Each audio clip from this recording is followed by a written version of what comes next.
hovoril investovať, áno, treba aj investovať, ale správne. Bacha na to.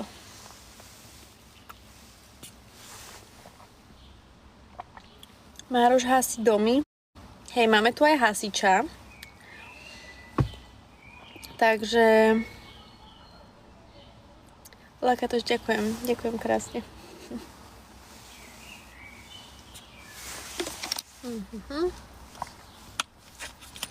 Tomáš Extrém, čo by si chcel akože vygravírovať?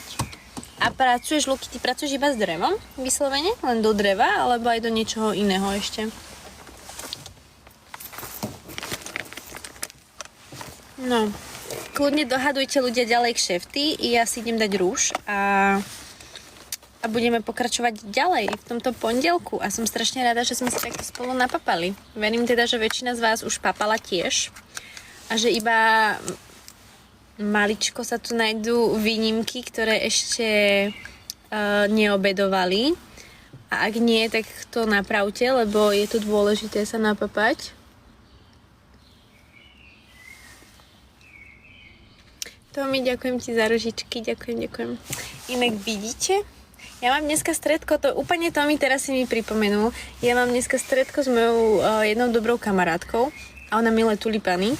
A ja vždycky, keď sa vidíme, tak jej väčšinou vždycky, neviem hovoriť, že vždycky, ale väčšiu časť akože z našich stretnutí jej prinesiem tulipány.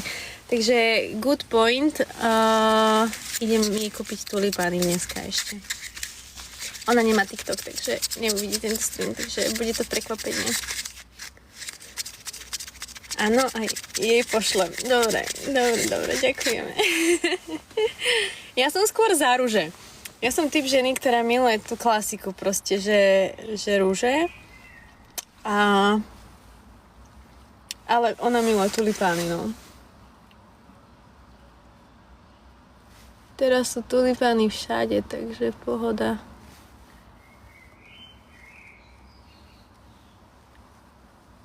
Niečo za niečo, ok, tu už sa nejaký kšef tuto ryžuje, už sa tu nevidela to, tak asi nič, čo som nevidela. Bratislava, áno, v Bratislave som. Som to swipla. Máš veľmi krásne oči, nechceš si písať súkromne, Lakatoš? Asi nie, ale ďakujem.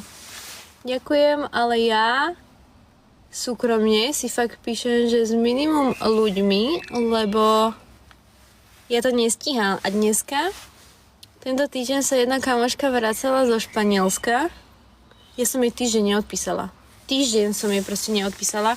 Dneska len hlasovka Zlatík prepáč a už to išlo, ale proste ja som si fakt týždeň nenašla čas na to jej odpísať. Ja som v tomto hrozná. Choďte niečo podpaliť, aby som ja mal nejakú prácu. Počúvaj, nie je problém. Spalím si ksít týmto zrkadielkou. Nie akože ja, počúvajte, keď sme pri tom, Mároš, ja mám také dobré story, toto musíte počuť. Počúvajte to. Randila som s jedným chalanom, to bolo v roku 2020, keď začal COVID, tak nejak. Hej, 2020 začal COVID a ja som randila s jedným chalanom a išli sme k nemu na byt. Teda respektíve to bol byt jeho otca, ale on ho mal tak, že akože aby tam ten syn chodil, že jeho otec sa tam nezdržoval, lebo on býval inde. No a on ešte, proste prišla som úplne zlatý. Čakajte, asi to bude chcieť overenie, či nie? Ja mám len prehriatý mobil, lebo mi strašne klesol jas. Strašne zlatý, proste víno, sviečky, všetko nachystal. Fakt akože mega zlatý chalan vtedy. V tú dobu. A potom ešte, že on niečo zbehne kúpiť do obchodu, ale stala sa taká vec, že on omylom rozlial to víno v posteli. On chcel, že si lahneme do postele, pustil telku a že proste otvoríme si tam vínko, že si spravíme takú romantiku, hej. No a on to víno rozlial v tej posteli a musel proste vyvliekli sme proste tie periny, všetko a dali sme to sušiť, sme to prevesili, návlečky rovno proste do pračky, hej, a červené víno akože ťažko pôjde. No ale on tú perinu proste prehodil cez dvere na kúpeľke. Lukáš, napíš mi, dobre, to ešte niečo iné, počúvajte storku. A on prehodil, to je veľmi dôležitý point, prehodil tú perinu cez tie dvere a odišiel do toho obchodu niečo kúpiť. A jak som išla na vecko, tak som si privrela tie dvere, na ktorých bola tá perina. A sedím vám na vecku, cikám a proste zrazu, že že to tu smrdí, proste akože zhorené, hej. Nič iné, zhorené. A ja som pozrela a normálne tá perina bola celá v plameňoch na tých dverách. Úplne to zblklo, pretože vedľa tých dverí bola komoda, na ktorých bola sviečka, teda na tej komode bola sviečka, ktorú zapálil na tú romantikuš a ja som proste zapálila tú perinu tým, ako som posunula tými dverami. Romantika grafuje. Strašne mám prehriatý mobil a sa mi stmavil jas a nič nevidím. Kámo, tomu neverím. Prisahám.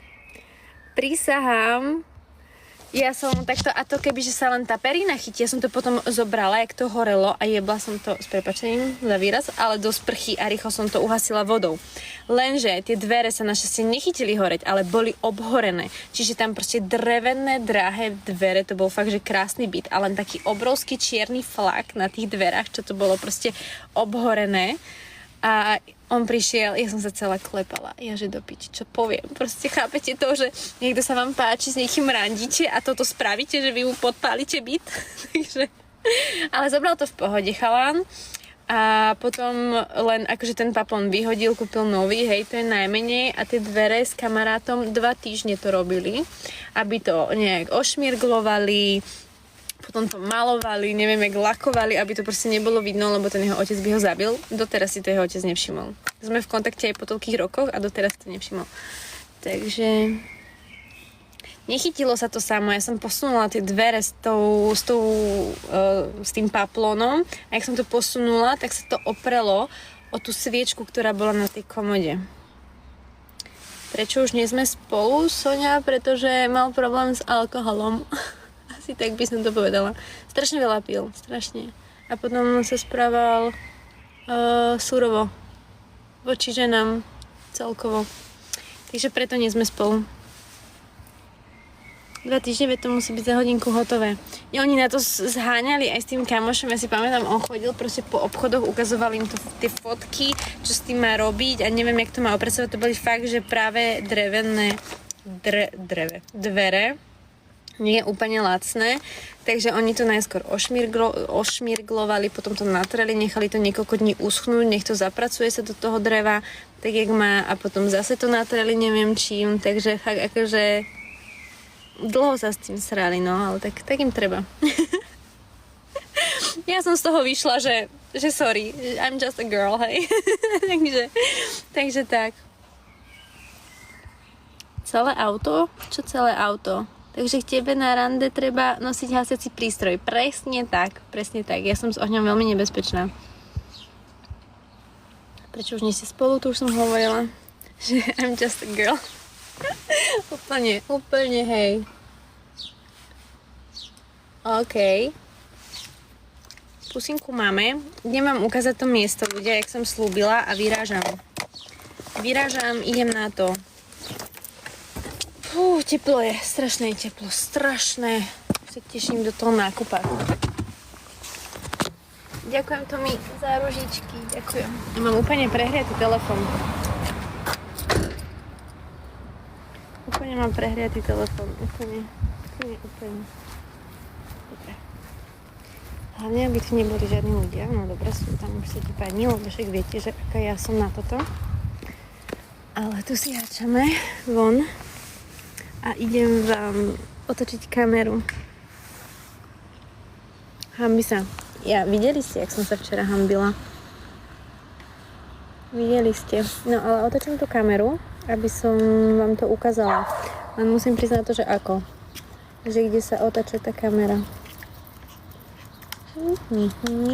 Ja na to prídem.